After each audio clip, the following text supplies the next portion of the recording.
Wouldn't it be really cool to have a train that could go on different tracks? Imagine having a profile on Facebook and then it could hop onto another social media app or website. Like your profile can hop onto YouTube or Twitter. Imagine that. Now, that's something that Mark Zuckerberg was saying a second ago on Joe Rogan. I'm watching it. It's almost 3 hours long. It came out today, and they're talking about all these different things about virtual reality, augmented reality, and a variety of topics about what do we have, what are we working on, what kind of future do we have. Mark was like saying, I really want to, help people interact with other people kind of thing, and how, did a lot of work with working on, Facebook and Meta, like the last 10 or 20 years, working on, how can I help people connect with other people no matter what kind of thing you got, whether it's a phone or a computer, no matter the size or the power. It's like, how do I make it flexible and stuff? And then he was talking about this idea of having like an avatar that can go onto different apps, different platforms. I would say it's nice to talk about it. Now, I would have to say he's not the first person to really talk about it. And so in some ways, it's like Mark is hopping on this train of like this idea, this concept of decentralization. Now, I'm going to go try to watch the rest of this podcast. I only got through the first hour, and I got another 2 hours to go. So I'm not done yet, but this is the one thing I wanted to note, is that we do have stuff like that out there, or like the desire, like one of the people talking about it is Tim Pool and Ian. They talk about it on their podcast every once in a while. They talk about that idea of like the concept of having the ability to go on to different websites with your profile, and the ability to connect without the need to make a different account for different apps, different websites.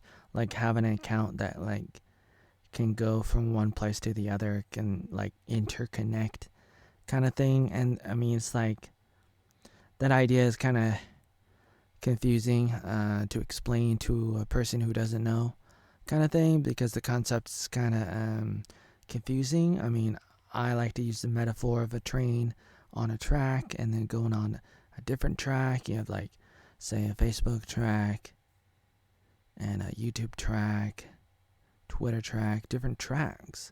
But it's like when you go on a different train track, you have to sign up, you have to register, and you have to make a train. You have to make it an account. You have to make it you have to make a profile, and that's the concept. But what if the train could hop from track to track? That's the concept with what Mark was saying with the avatar.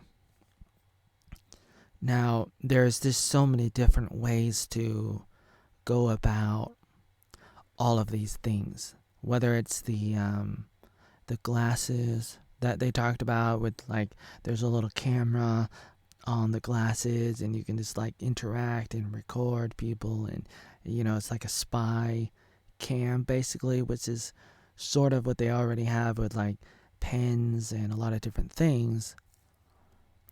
And the ability to interact with people with an avatar, with the things that they have with the ocelot, however you say it, with the virtual reality things that Facebook works on. It's good. It's also dangerous for a lot of reasons. But I didn't really want to talk a lot about the dangers, the slippery slope right now. I just wanted to quickly say that it's nice for Mark to get on to talk about this stuff. It sounds really nice now. I've said a lot of things about the big tech platforms, the technocracy, and everything, including like Facebook. I've been pretty critical, and it's because I really care, and I don't want to see things go in the wrong direction. And that's very important to me, to a lot of people, because it's like on big tech, a lot of people have been censored. A lot of people have been suspended and banned, and I've made videos about it. I've been, writing about it, and a lot of people have, and it's very important. And so far, during the first 40 minutes, they haven't talked about that. Mark's not talking about that with Joe Rogan about censorship and all the stuff. Like, it's not the same kind of conversation like that they had with Jack Dorsey of Twitter when Tim Pool went on. He was on Joe Rogan with Jack Dorsey of Twitter and Jack's lawyer, and they talked about a lot about about that kind of stuff, about what is the policy that Twitter has, how do they determine who they ban, who they don't ban, what's their terms of service, all that kind of stuff.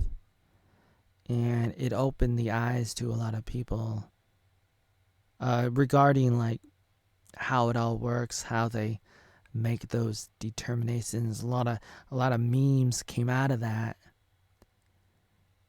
and it was good for the world to talk about as it was happening, especially in regards to all the things that's been happening these past few years.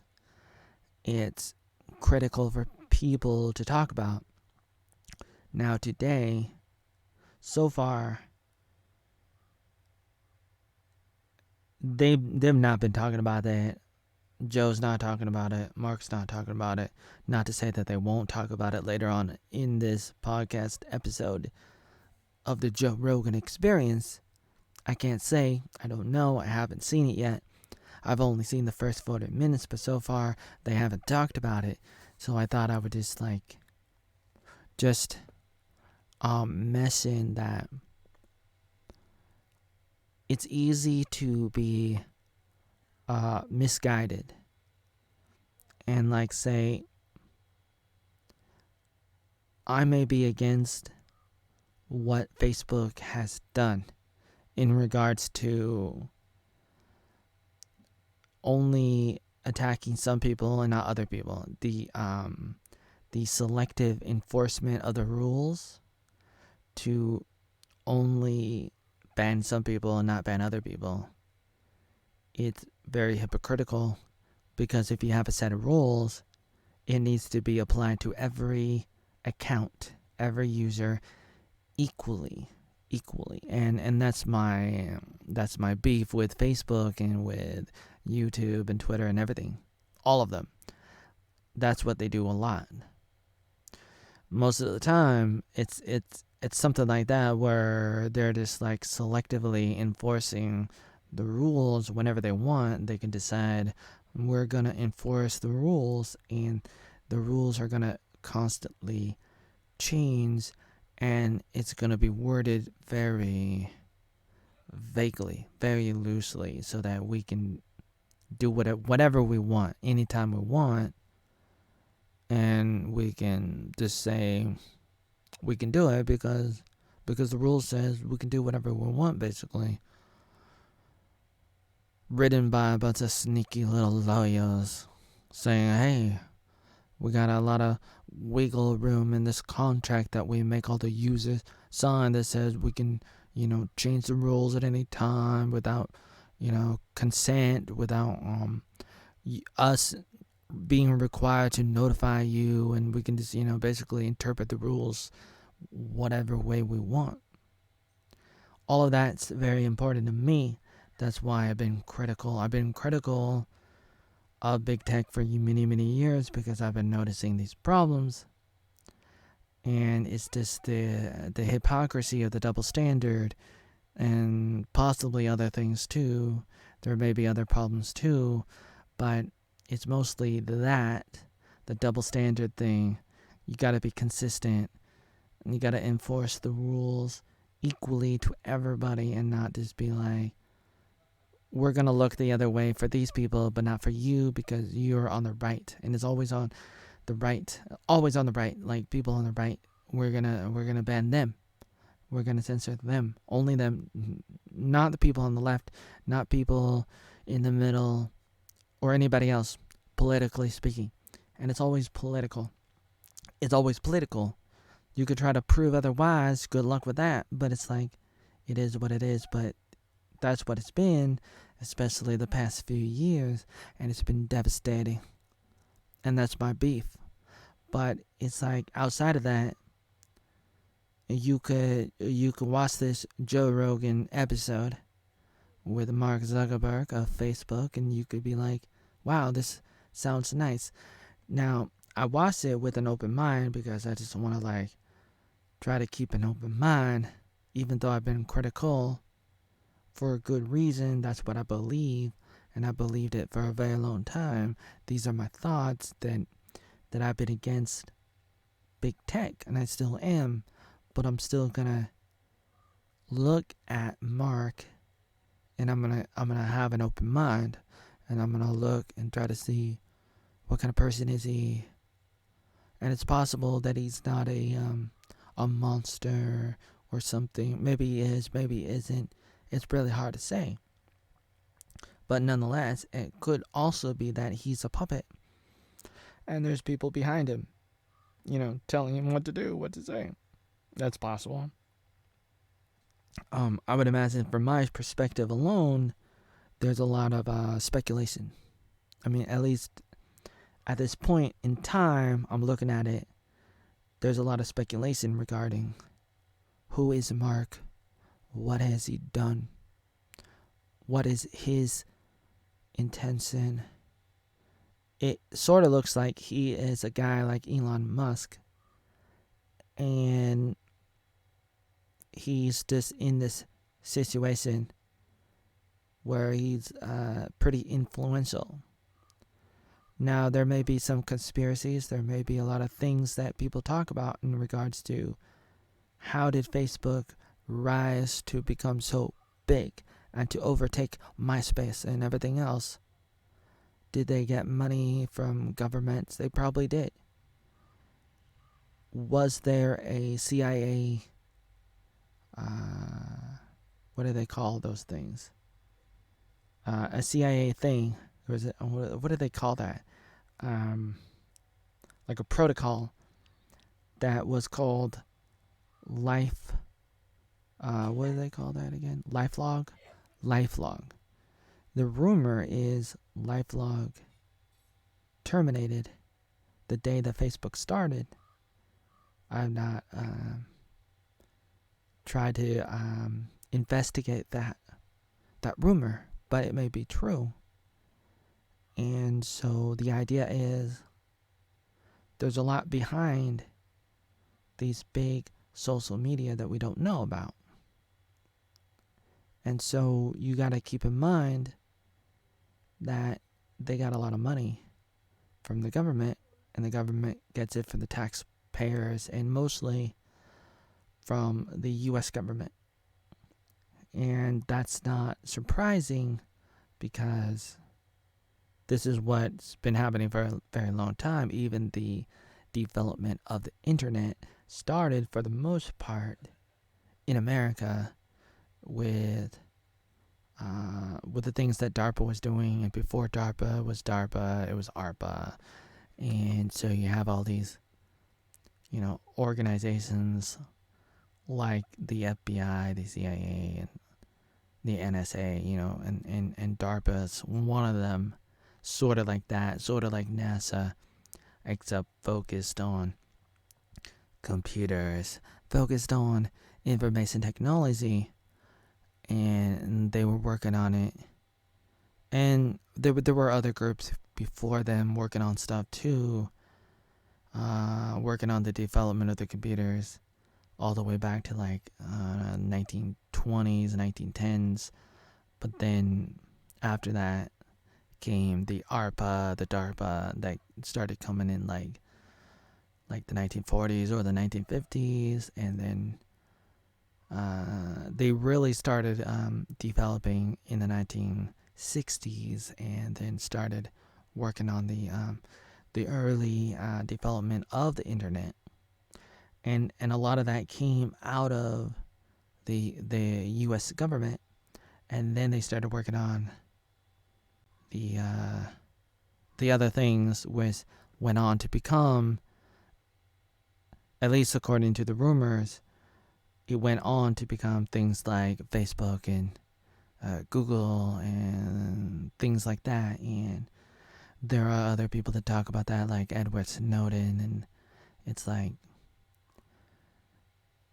this has been going on for a very long time, and so it would be pretty convenient to put a little bow on top, a cherry on top of the sundae.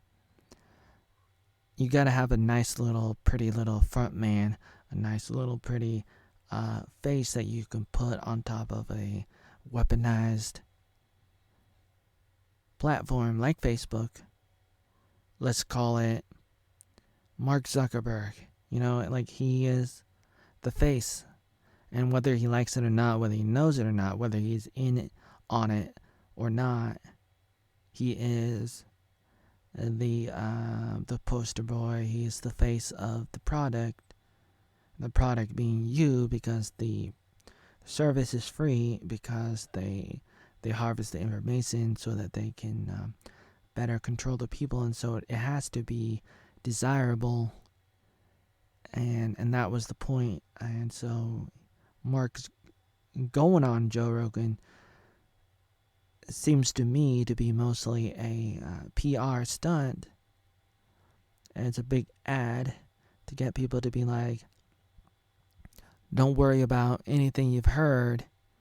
We're only here to try to help you have a better life, so that you can like interact with people with the living rooms, the virtual living rooms, the avatars, so you can have like interactions. Like, you know, you want to have a work meeting, and it's better than Zoom, better than StreamYards. Like, you can like interact with people and play games and all this kind of stuff. Like, better than the Nintendo Wii. And it's like, all of this stuff is good. He said, Mark was saying that he doesn't think it would replace real life stuff, and that there's something about doing things with the physical body that's really, really cool. And so he doesn't want like to live in a world where he's just doing everything inside his mind, because he believes that we're not just like brains inside a tank, that we need our entire body. But whether or not he believes that is irrelevant. It's besides the point to the overwhelming danger of letting technology slowly pull you in like a black hole. But my view on a lot of this stuff is just you gotta let people know the dangers. It's like with anything in life, to a large degree, whether it's some kind of addiction or what have you, it's just something that you gotta be aware of. And some things you may not be able to stop, perhaps. Like with this, perhaps a lot of people can't. Maybe if enough people wanted to try to stop something like this, maybe they could. Maybe in their country, but maybe not all around the world. And so it's like it kind of becomes something that just it ends up happening. Like, technology rises. Like, there may be people that didn't like the smartphone, and no matter how often they try to stop it, it was totally meaningless because the smartphone rose, and now it's like there are billions of smartphones and people are using it. And so likewise, there is the development of technology with everything that we have, with virtual reality and like the metaverse of Facebook that they were talking about, and with the virtual reality, and with the technology of robots and drones doing all those things that, like, where they start to do more of the automation things that you would see in a factory on an assembly line, something that you would see in a factory for many years now, many decades. We would have robots doing things in the factories, on the assembly lines, building things. We've had that for a very long time, and now we're moving into the phase of having the assembly line everywhere, all around the world, like expanding it to outside of the factory, where now the robots and the drones are running around delivering things and making things, and then you have the 3D printers making stuff. And so with all of that happening, with the rise of Facebook, the metaverse, Amazon, and the robots and the drones and everything, all these different things happening, the smartphone and the interactions with the work meetings and video games and computer games and all these different new rising technologies, the best thing that you can do is have open source software and hardware that you can control, that is decentralized. Try to get robots. Try to have your own army of robots. Have it there just in case, and have the ability to make sure the robots you got cannot be hackable by remote access. And there are ways to do it, but it takes a lot of patience to really look at the hardware of the robots. And the robots are basically computers with a can opener, like mechanical arms and stuff like that. Like you start out with a motherboard, and that's the foundation of computers and robots and phones. You start out with that green little square, that green little rectangle thingamabobber. That's the motherboard, and you gotta study it. You gotta know what you're looking for. You gotta look for something that does not belong. You're looking for spyware, because these are physical items. These are like computer chips. These are little things they put on the hardware that can turn on and off at any time, and they may have a battery in them or something, but they may be on even if your computer is off, even if your phone is off. And you want hardware that is in control of itself, that you can control. But if you have these little computer chips in them, then you're not in control, in the sense of it can take over at any time if it has remote access. That's like Wi-Fi or something that somebody could send a signal to the computer chip that is on the motherboard, and it could like just do something. They had that problem with the phones, with the computers, and also with cars. Even if it's not a smart car, even just power steering, and it's like all of this stuff's happening. And my advice is, don't hide under a rock, or don't be too naive and be like, oh, I'm gonna party with Mark. Mark is my friend, and whether Mark knows it or not, whether Mark is a good guy, a bad guy, whether or not he knows, cannot say. I cannot say personally because I haven't looked into it. Maybe I should have, but I haven't at this point. But it doesn't matter in the sense of there are people that want us to be like the fat people in WALL-E. Good movie. Good movie. Two robots, Wall-E and Eve. Eve was, Eve like Adam and Eve. Eve was a girl robot. It's a cartoon. It came out in like 2010 or something. And in the future, all the people are in a spaceship. Kind of like the 100. And they're up there and they're all fat. All the people are fat. And the earth is a big dumpster. A big dump. The city dump. Like trash everywhere. And it's abandoned and too much toxic waste everywhere. And it's like that's the future that some people want. They want something like The Matrix or The Minority Report or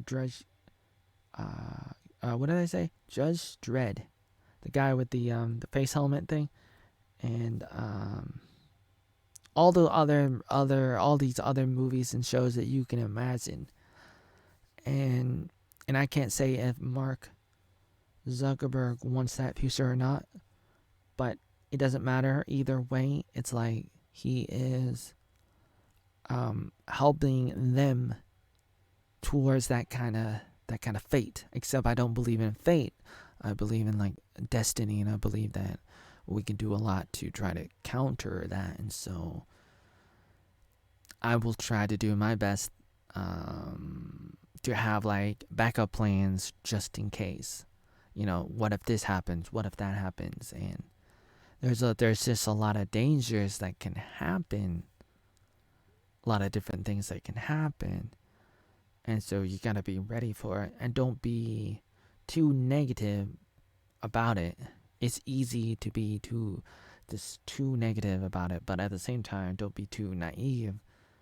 And don't be like, well, I don't care. There's nothing I can do about it, so I'm just gonna party with Mark.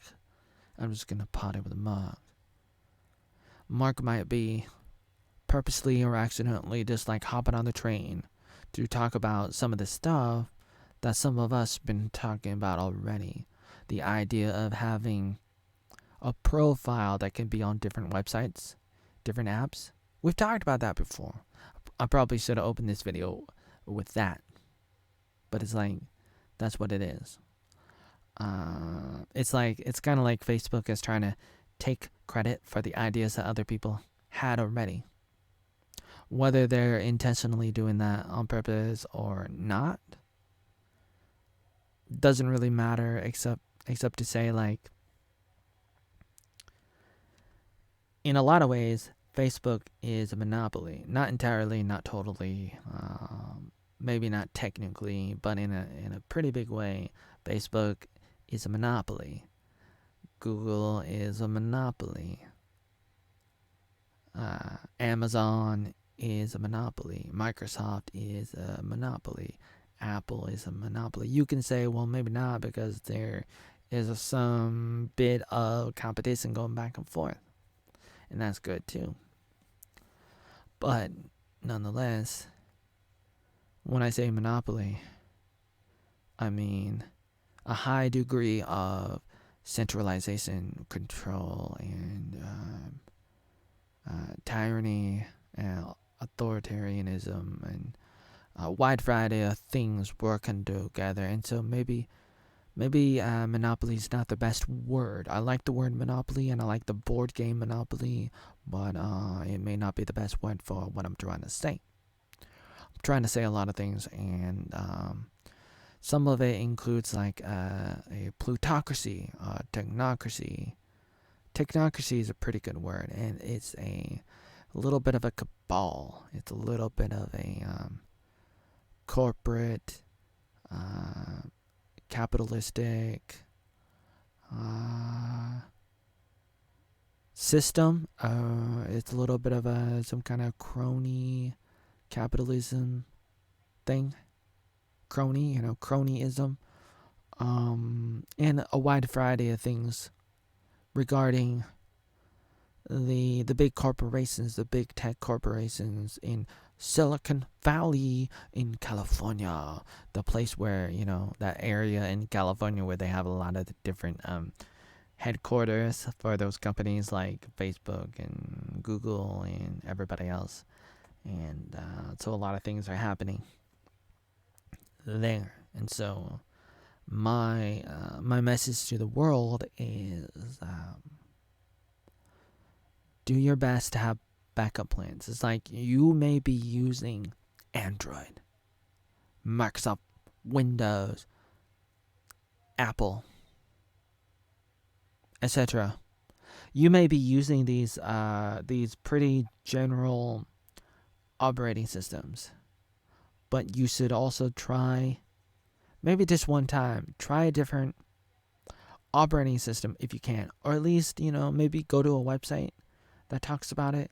Maybe watch the video for like a minute, just try to, maybe a few seconds, be like, I'm gonna look at this video for like 5 seconds that talks about Linux, Unix, Ubuntu, Mate, these alternative operating systems. I probably should write them down, but I'm not gonna do it right now. But it's like you got to start somewhere, and if you believe in being ready for the fight, being ready for whatever it is that may happen, and a lot of the stuff that's already happening, the best thing you can do is take steps to really counter everything that's happening with technology and the world and everything. And I would take it a step at a time, one step at a time, and just really take it a day at a time. Write it down on a piece of paper, write it down on a notepad on your computer. Have a little log that says, today I tried Ubuntu. What a weird operating system. And there's like, okay, you try for 5 seconds on a thing, and you're not happy about it because it's like weird and it's difficult if you've never done it before. Like you grow up with Microsoft, you grow up with Apple, you grow up with the Android, you grow up with Nintendo, you grow up with the Xbox, you grow up with the PlayStation, you grow up with these things, and it's like that's your world, and you've never been anywhere else, and so it's like you don't want to go outside of it, and so you become dependent on them. You're like a baby, and you're not independent, you're dependent, or codependent, or interconnected, interdependent. But you can get out of that hole. If you want to get out, it's I would say it's fine to be there as long as you're being taken care of. If you feel like you can trust Apple, Microsoft, Android, Nintendo, Sony, and everybody else, you have no need to leave or to try anything else if you feel like they have you in their best interest. Like if you feel like you can totally trust them, then you have no reason to be like watching this video, because it's like the future is bright, and you can bow down to the feet of Mark Zuckerberg and all these other people, and you can just do whatever they tell you to do and become some kind of mind slave.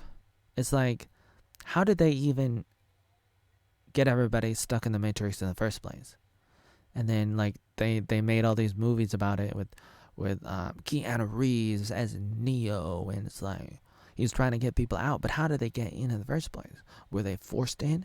Some movies may have that kind of science fiction story where it's like that's how they take over, whether it's the Planet of the Apes, a bunch of apes taking over, or aliens, or robots, with Arnold Schwarzenegger in Terminator, and all these other things. That's one possible future, but on the other hand, it may be something else. It may be more like an enticing person trying to get people into the matrix. Like, imagine like just Mark Zuckerberg or Donald Trump or somebody. Not to say Donald Trump, because I like Mark. I like Donald. I like the Donald, but that's besides the point. My point is or maybe Obama. That might be a better example. But it's like, imagine, how would they get people pulled into the matrix? Well, they gotta make people want to do it. That's probably the best way to do it. And so it's like, you gotta make it seductive as much as possible. And that's the intent, whether Mark is guilty of conspiring to taking control of the world kind of thing, or not. I don't want to say right now because I don't remember exactly. I don't know exactly, but I don't need to know, in the sense of, I know there are other people, other players, trying to make this happen. People who believe in transhumanism and other stuff. And so that's the thing that really matters most, is that. And you need to just keep your eyes open regarding that, and just be ready and take little baby steps away from possible outcomes, possible problems. Take it a step at a time and don't be too overwhelmed, which is hard to do. And I know this video is not really gonna make it more practical. I'm not gonna give you any direct steps. I'm not gonna link you to any websites on how to try out different operating systems and programs and things that may help, or hardware for computers and phones and everything else. I may want to do that. I really should help people because I do that kind of thing. I try to organize the internet in my head, in my life, and everything. And I'm really good at finding things, a lot of things. I'm always looking for things, and I'm consolidating, and so helping people find things. If there's a pretty big demand, I may run around making articles about some things. I may run around making videos about certain things if I feel like I have a large enough audience who demand that I talk about this thing or talk about that thing. And to try to make it practical with a step-by-step outline. Instructions that are very simple for what to do regarding software and hardware and everything else. There's so many different things, so many different topics that are near and dear to my heart. And so I'm going to try to watch the rest of this podcast with Mark Zuckerberg and Joe Rogan. Episode 1863, which I found on Spotify.com. It's on Spotify.com. The interview Joe Rogan did with Mark Zuckerberg of Facebook. I think it's interesting to get into the mind of what kind of person is Mark. It's not entirely who he is, But it is at least, it looks like his body, and it looks like, he's talking to Joe, and, it's interesting. I find it interesting to look at, and so I'm looking at it, and I'm watching it, and I'm telling you that I try to be as optimistic as possible regarding what kind of world we are in, what kind of future we may have. And I just want to give people the tools to make up their own conclusions regarding everything. I try not to be too political and religious and everything, but I do. I am probably too political sometimes. I'm probably too religious sometimes with religion. Growing up in Christianity as a Baptist in Oregon, I may come across as too political and too religious and too everything else. I don't know, too white, and what have you, And I try not to. At least now I try not to now. As I get older and older, I try not to. But at the same time, sometimes like I want to, and so I go back and forth on my methodology, how I want to present myself and everything. But nonetheless, as that debate continues, it's like, because I'm trying to be open-minded, and I'm trying to just give you the options. It's like that's very important, regardless of what I may believe personally, what I may think from a subjective mindset, from a personal, opinionated perspective. That may be relative and subjective from my own point of view. That may be miscalculated and incomplete and misguided and ignorant and arrogant and everything else. I got my stuff. I got what I want to say, what I believe, but nonetheless, it's like I really want to just help you see what's happening, good or bad, right or wrong. It's like I want to see, and then I want to help you see what's happening and help you decide whatever you want to do. You can do, and that's the thing about life, is the option, the ability to make up your own mind. But it's like, if you don't know what's happening, then you can't really do that. You can't do that if you don't know what your choices are in life. If you don't really know, like, oh, you can do this or you can do that, then you can't really decide. If all you know is you gotta do this one thing, you can only do this one thing. It's like, that's not true. It's like there are other options and choices. Really, it's like there's so many things, so many options and stuff, but you don't know about it until you know about it. And before you know about it, it's like you have no idea it even exists, which is the scary part. And so it's like you're robbed from the beauty of life, which is a scary thing. And that's what I'm here for. Trying to give you all the pieces of the puzzle.